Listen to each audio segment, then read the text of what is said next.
राधा वल्लभ श्री हरिवंश करवा चौथ में की जाने वाली कुछ ऐसी गलतियां बताने जा रही हूँ जिनसे व्रत तो खंडित होता ही है। यहाँ तक कि मुझे मतलब कहने में बिल्कुल संकोच नहीं है कि उनसे पति की आयु तो लंबी होना दूर है, बल्कि ये पति की लंबी आयु के लिए बिल्कुल सही नहीं है। उसके साथ अशुभ घटित तो होता है। ठीक है, तो कुछ शास्त्र और ग्रंथों में जो चीजें वर्णित है, पूरे आपको ग्रंथ को प्रमाण भी बता दूंगी, उनमें आप जाके पढ़ लीजिएगा। ठीक है, सबसे पहली और बहुत ही महान गलती ये है कि महिलाएं बाल खोलकर पूजा करती हैं, बाल खोल करके चंद्र देवता को अर्घ्य प्रदान करती हैं। एक नहीं 10 प्रमाण बता सकती हूँ, पढ़ लीजिएगा किताब खोल करके। जब भी महिला ने बाल खोले हैं उसके साथ अशुभ घटित तो होता है। ठीक है ना, कैकेयी जी ने जब बाल खोले, दशरथ जी ने जाकर उनके पास कहा कि तुम ऐसा अशुभ श्रृंगार क्यों तुमने किया है, और कुछ दिन बाद दशरथ जी की मृत्यु हो ही गई। ठीक है, दूसरा चीज है कि तारा जो है बाली की पत्नी, जब बाली की मृत्यु हो गई थी, सुग्रीव के जो भाई थे बाली, जिनको रामचंद्र जी ने पीछे से बाण मार के जो है मारा था, उसकी पत्नी के लिए लिखा है कि बाली की मृत्यु हुई, तारा बाल छोड़ करके रोने लगी। द्रौपदी ने जब बाल खोले तो वो विनाश चाहती थी। हमेशा युधिष्ठिर जी मतलब ये कहते थे कि मतलब तुमने अशुभ श्रृंगार किया है। ठीक है ना, और बहुत से में रावण की जब मृत्यु हुई, मंदोदरी केश खोल करके रोने लगी। मतलब जब ही ये केश खोले जाते हैं, जब जो है मतलब पति की मृत्यु हो जाती है, और अशुभ समय में, और अगर आप शुभ समय में खोलते हैं तो ये पति की लंबी आयु के लिए बिल्कुल सही नहीं है। ठीक है, तो खोलिए बाल, बिल्कुल खोलिए, लेकिन केवल फोटो खिंचाने के लिए खोलिए, पूजा करते समय मत खोलिए मेरी बहनों। यहाँ तक कि चाहे मतलब बालों के नीचे थोड़ी सी चोटी कर लीजिए, एक बार गठान लगा लीजिए, या फिर कोई क्लेचर लगा लीजिए एक ही, क्योंकि और हमें आपको एक महत्वपूर्ण बात ये भी बताना चाहती हूँ, 16 श्रृंगार में शामिल है बालों को गूंथना, वेणी बनाना। ठीक है, तो मतलब बालों स्पष्ट लिखा है केसों को संवारना 16 श्रृंगार में शामिल है। तो आप मतलब बाल खोल करके भारी अशुभ, और बाल जो खोल के रखते हैं ज्यादा महिलाएं, उनको भूत प्रेत ज्यादा परेशान करते हैं, नकारात्मक शक्तियां ज्यादा प्रभावित करती हैं। बार बार कह रही हूँ, और जो है मतलब जादू टोना वाले जो लोग करते हैं उनसे बहुत अच्छे से पूछ लीजिए कि एक बाल लेके पता नहीं क्या क्या हो जाता है। इसीलिए जो है बाल जब हम कंघी करते हैं तो बहुत अच्छी जगह से उसमें ऊर्जा रहती बहुत दिनों तक, महीनों तक, उसमें से किसी का भी जैसे गर्भ बांध दिया जाता है, कुछ किसी से भी कुछ भी किया जा सकता है बाल से। थोड़ा सा आप लोग सावधान रहा करिए। ठीक है, बाल बांधने से थोड़ा कम झड़ते हैं। कुछ और आपको प्रमाण बता देती हूँ, आप पढ़ लीजिए स्वयं। नित्य पूजा प्रकाश प्रणाली की एक पुस्तक, जैसे कि मेरे पापा जो है पंडित है, ठीक है ना, पतिदेव भी पंडित है, मतलब है तो वो टीचर पढ़ाते हैं, लेकिन कभी कभी पंडिताई भी कर लेते हैं, क्योंकि खानदानी ये तो बनता है सबसे। तो वो ग्रंथ है, उसमें आप पढ़ लीजिएगा। पुरुषों का भी पूजा करने से पहले शिखा बंधन करवाया जाता है, यहाँ पे चोटी बंधवाई जाती है, उसमें लिखा है शिखा बंधन। ठीक है, शिखा मतलब होता है ये चोटी। तो जब पुरुषों के लिए मतलब लिखा हुआ है ग्रंथों में कि बांध के करो पूजा, तो महिलाओं को बाल खोलने के लिए कहाँ लिखा होगा। और कितने सारे प्रमाण है कि पति की जब मृत्यु हुई तो बाल खोले, और बिना पति की मृत्यु अगर बाल खोले तो अनिष्ट ही हुआ है। तो ध्यान रखिए, पहली गलती तो ये हो गई। दूसरी गलती, चंद्र देवता को धरती पर अर्घ्य प्रदान करना। अब देखिए, भगवान को स्नान कराया हुआ जल चरणामृत कहलाता है, यानी कि भगवान को जो चीजें अर्पित हो गई ना वो प्रसाद बन जाती हैं, और उन पर अगर हमारा पैर पड़ जाए गलती से भी तो हमारे पुण्य क्षीण हो जाते हैं, पुण्य कम हो जाते हैं। ऐसे में जो करवा चौथ का व्रत किया है, जो पुण्य मिला वो रहा कहाँ, तुरंत मतलब फल का क्षय होता है। ठीक है, ध्यान रखा करें।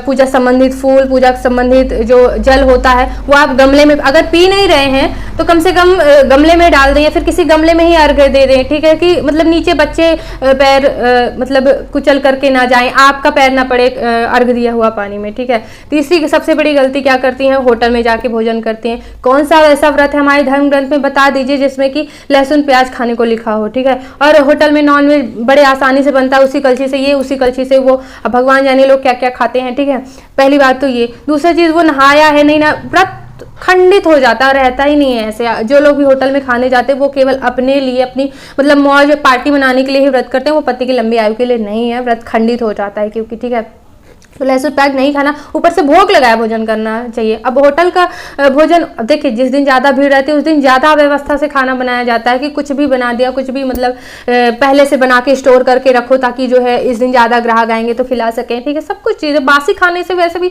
व्रत खंडित हो जाता है। तो ध्यान रखिए, आप सभी को होटल में जा करके और या फिर घर में मंगा करके होटल से बिल्कुल नहीं खाना चाहिए। क्या क्या चीज़ें हो रही हैं भोजन में, क्या क्या मिलाया जा रहा है, मतलब गंदी गंदी चीज़ें, थूक तक लोग मिला करके भोजन में दे रहे हैं। ध्यान रखिए। आप लोग व्रत कर रहे हैं तो आपको घर में ही भोजन बना के भगवान को भोग लगा करके भोग ग्रहण करना है, ठीक है ना। और अगर आप अपने लिए पार्टी मनाने के लिए कर रहे हैं तो फिर आप करिए, आप लोग जाने।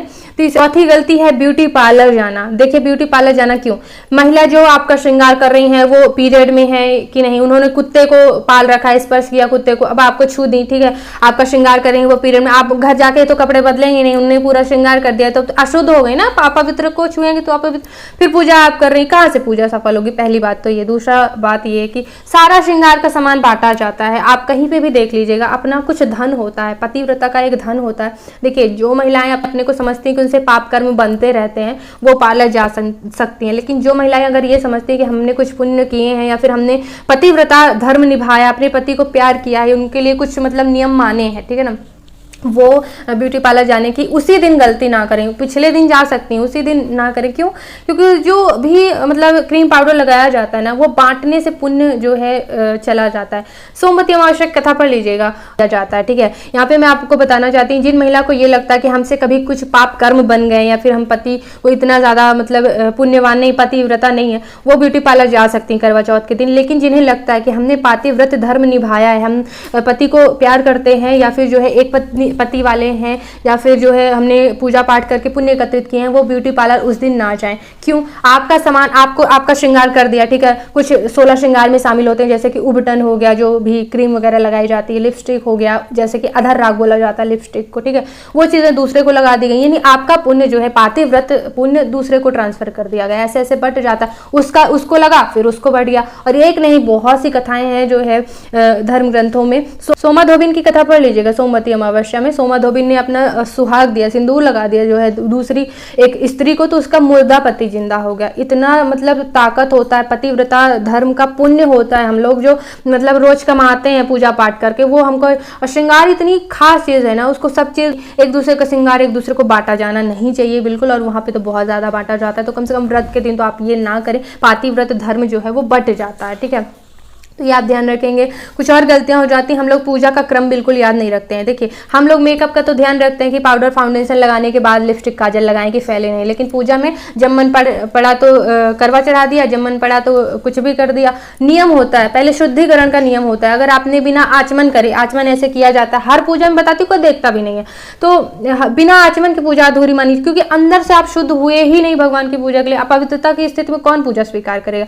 दूसरी गलती की लोग बुलाते ही नहीं भगवान को, आवाहन नहीं करते। जब भगवान आए ही नहीं, आपकी पूजा स्वीकार कैसे करेंगे? क्योंकि काम्य फलों की पूजा में नियम है ना आवाहन करने का, आचमन करने का, संकल्प करने का, तो वो आप पूजा का क्रम याद रखा करें। फिर कौन सी चीज के बाद कौन सी चीज चढ़ाना है, ठीक है ना, कि कुछ भी चीज के बाद कुछ भी चढ़ा दिया जब मन पड़े तब। जैसे कि भगवान शंकर की पूजा में देखा है कि पूरा श्रृंगार हो गया, वस्त्र चंदन सब कुछ लग गया, याद आया दही नहीं चढ़ाई थी तो दही ऊपर से चढ़ा दी, लो पूरा तो मतलब ध्यान रखना चाहिए। और डिस्पोजल का प्रयोग नहीं करना चाहिए। हम लोग भगवान को सोना चांदी में अगर दे सके तो वो भी कम है, भगवान इतने मतलब महान है, और हम लोग अशुद्ध डिस्पोजल में दे देते हैं। अगर आपको देने पत्तों में भले ही दे दें, कोई शुद्ध पत्ता हो, भगवान को प्राकृतिक चीजें पसंद होती, लेकिन ये पन्नी उन्नी डिस्पोजल बिल्कुल नहीं। या तो घर के बर्तन यूज कर लें या फिर जो है पत्तों में दे दें, अगर नहीं हो रहा है तो ठीक है, पत्तों के दोनों में दे सकते हैं।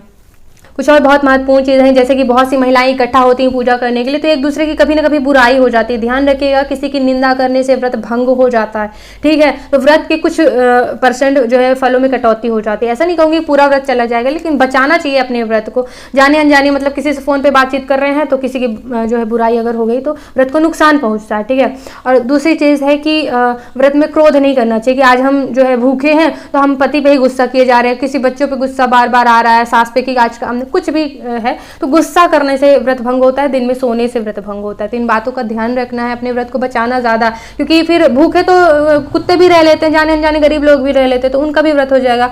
तो इसलिए व्रत नियमों का नाम है। और एक और चीज बता दूं, जैसे छोटी छोटी गलतियां हो जाती, मन में भ्रम भरा रहता है कि अरे ये गलती हो गई, अरे ये नहीं चढ़ाया, अरे वो नहीं किया, तो मैं आपको बता देती हूँ, भरपाई हो जाएगी। एक काम है, एक उपाय है, उससे आपकी प्रतिपूर्ति हो जाएगी। छोटी मोटी अगर गलती भी हो गई ना, तो वो मतलब फिर भी जो है आपकी व्रत और पूजा सफल होगी। वो उपाय क्या है, आपको पूरे दिन नाम जप करते रहना है, जो भी आपके इष्ट देव हों, या फिर जैसे कि गणेश जी को समर्पित है यह व्रत और गौरी शंकर को, तो आप गौरी शंकर या जय गणेश ऐसे झाड़ू पोछा बर्तन हर काम करते हुए नाम जप करते रहें, पहली बात तो। दूसरा, 15 मिनट बैठकर पूजा के स्थान पे भी करें, इससे पूजा की भी गलती माफ हो जाती है, ठीक है, भरपाई हो जाती है, क्योंकि ये चीज बड़े बड़े यज्ञ अनुष्ठान में की जाती है।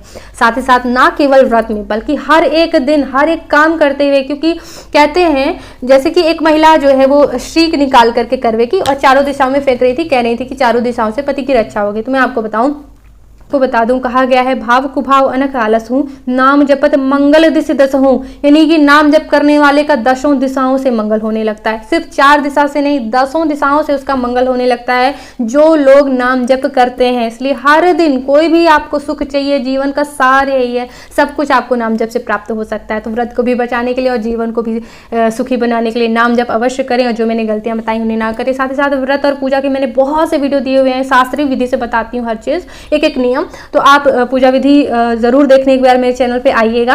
राधे राधे।